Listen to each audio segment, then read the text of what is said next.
In the second half of the 60s, the situation in the Middle East escalated to the maximum. In November 1966, an alliance was concluded between Syria and Egypt, the main purpose of which was to fight against Israel. Throughout 1966 and the beginning of 1967, constant military clashes and shelling of border areas took place on the Syrian-Israeli border, which nevertheless did not develop into large-scale hostilities. April 7, after the shelling of an Israeli tractor from Syrian territory, which is working in the demilitarized zone. The Israeli military returned fire, after which there was a clash between the Syrian and Israeli air forces. It is difficult to say who won in this clash, since Israel claimed the destruction of 6 Syrian fighters, while Syria admitted the loss of only 4 and announced the destruction of 5 Israeli fighters. Already on May 13, the Egyptian government received a notification from the Soviet government that the Israeli army had concentrated large military forces on the border and was preparing an attack on Egyptian territory.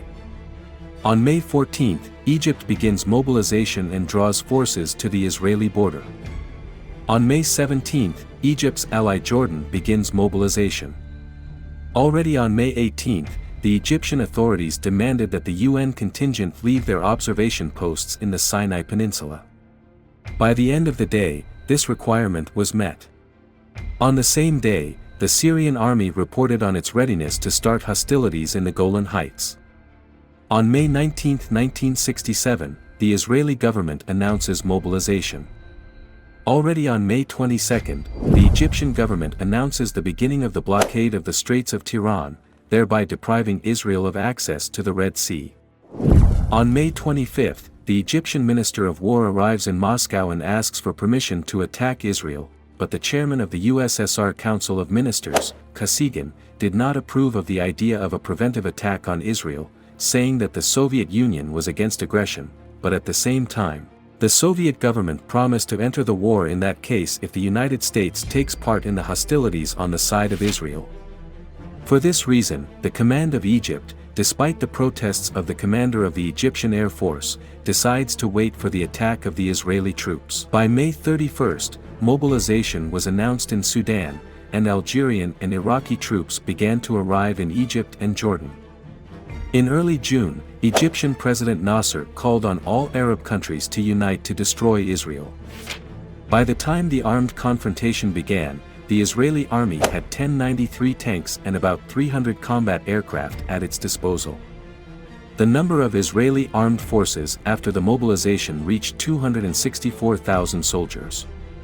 As for the Arab states, they managed to concentrate about 1,300 tanks in the zone of the upcoming conflict.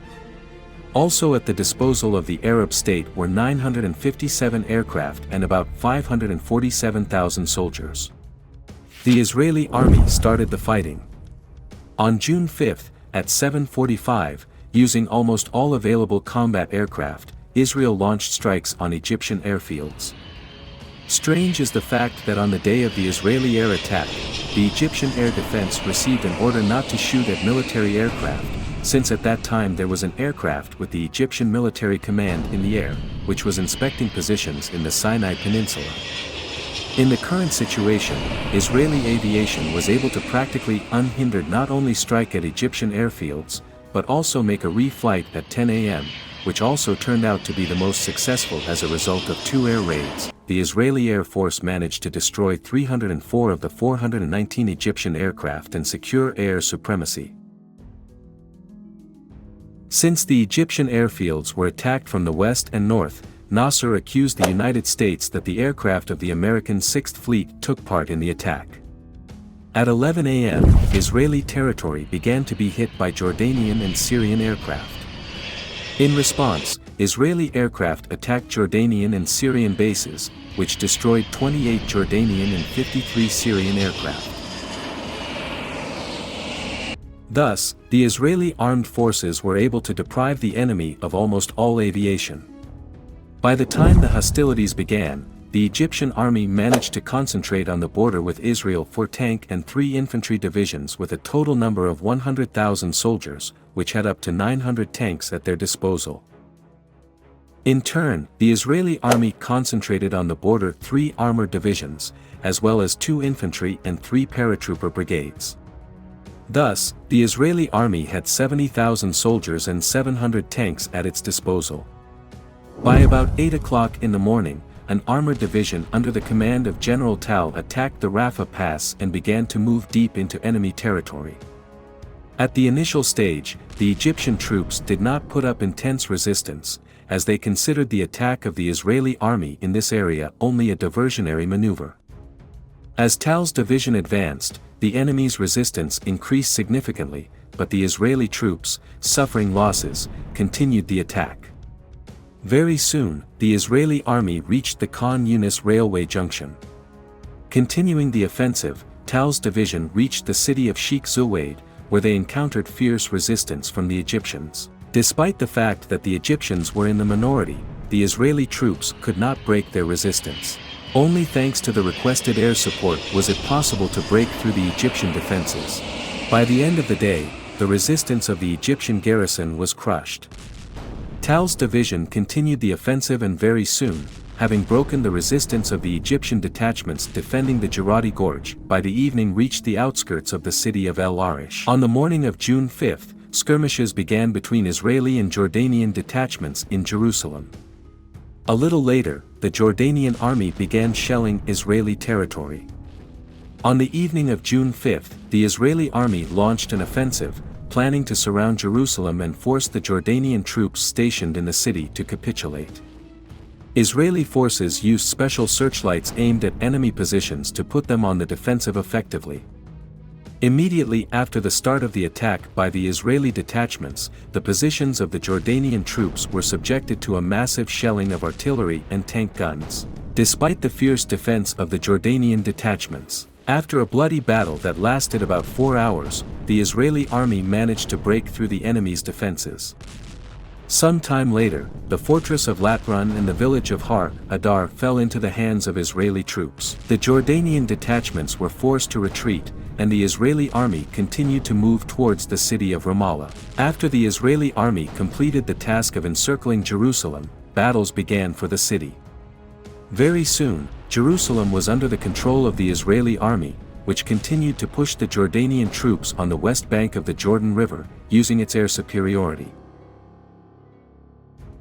On the morning of June 6, Tal's division continued its offensive and entered the city of El Arish. Fierce street fighting began in the city, but in the end the Israeli army managed to break the enemy's resistance. After occupying the city of El Arish, Tal decided to divide his forces into 2 parts. One part of the division continued its offensive towards the Suez Canal, and the second began to move towards the cities of Berlafan and Jebel Libni. On the same day, General Sharon's armored division launched an attack on Katef, which was defended by an Egyptian infantry division. The Egyptians had at their disposal only Soviet tanks from the Second World War, but at the same time the Egyptians had well-fortified positions. The advancing Israeli tanks encountered a serious obstacle in the form of minefields, and also came under massive artillery fire. In the meantime, 2 armored brigades under the command of General Yoff crossed the border through the sandy wastelands, which the Egyptian command had left undefended. Rapidly advancing Yoff, without meeting serious resistance, was able to establish control over the important road junction between the cities of El Arish, Berlafan and Abu Agila. The Israeli army began shelling the positions of Egyptian troops in the area of Katef. At the same time, the Israeli command landed a helicopter landing in the rear of the enemy positions, which captured the artillery of the Egyptians. Having cleared the minefields, Sharon's division launched an offensive against enemy positions. The Egyptians put up fierce resistance, but thanks to air attacks, which used napalm bombs, it was broken and Katef fell into the hands of the Israeli army. Despite the clear successes of the Israeli army, the position of the Egyptians was not critical. Nevertheless, the Egyptian command gave its troops the order to start a retreat, without specifying exactly where to take up defensive positions. In turn, the Israeli detachments did not pursue the retreating enemy, but instead hastily advanced towards the Suez Canal, so as not to allow the enemy to withdraw troops from the Sinai Peninsula. The retreating Egyptian columns were actively attacked by Israeli aircraft, due to which the retreat very soon turned into a flight. Despite this, the Egyptians still managed to transport most of the troops through the Suez Canal, but at the same time they had to abandon a significant part of military equipment. On the first day of the war, the Syrian detachments stationed on the border with Israel did not attempt to attack, but only limited themselves to shelling the border area. Only on June 6, small Syrian detachments tried to occupy the border territories in Tel Dan and Shir Yashuv. Faced with fierce resistance from Israeli troops, the Syrian troops suffered losses and were forced to retreat. The Syrian command tried to bring additional forces into battle in order to continue the offensive on Israeli territory. The advancing Syrian units were attacked by Israeli aircraft. A massive attack by Israeli aircraft did not allow the Syrian troops to move forward, and they were forced to retreat.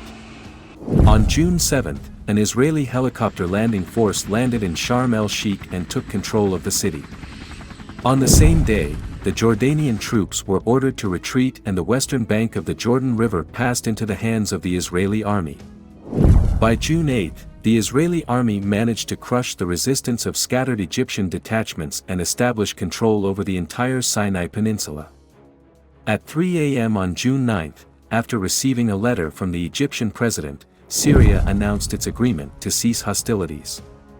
Despite this, at 7 a.m., Israeli troops were ordered to launch an attack on Syrian territory. Immediately after receiving the order, Israeli aircraft began to strike at Syrian defensive positions. Airstrikes due to air supremacy proved to be very effective. The Israeli army managed to destroy an impressive number of Syrian warehouses and artillery batteries. The Syrian detachments suffered heavy losses and their morale fell, which is why many soldiers deserted even before the attack of the enemy ground units. At the same time, most of the Syrian army remained in their positions, and the bunkers on the Golan Heights were able to protect them from airstrikes. 2 hours after the air attack, an Israeli armored brigade launched an attack on the Golan Heights. Bulldozers and sappers walked in front of the tank column, clearing the road from mines and barbed wire. Israeli tanks under enemy fire slowly moved towards the Kala fortress. Despite the losses suffered, Israeli troops reached the fortress of Kala and, after a bloody battle, occupied it. Developing success, Israeli troops were able to capture Zora and the fortress of Ein Fit. By the evening of June 9, Israeli troops managed to almost completely destroy the first line of the Syrian defense. At night, Israeli troops continued their offensive, thanks to which they managed to pincer the defensive positions of the Syrian army. The situation for the Syrian army was critical, so on the morning of June 10, the Syrian command ordered its army to blow up the bunkers and retreat from the Golan Heights. On the evening of June 10, a ceasefire agreement came into force. Thus, as a result of the war, which lasted only 6 days, the Israeli army managed to establish control over the Golan Heights, the Sinai Peninsula, the western bank of the Jordan River and eastern Jerusalem. This ended the 6-day war. If you like this video, be sure to subscribe to my channel and click on the bell so as not to miss new videos.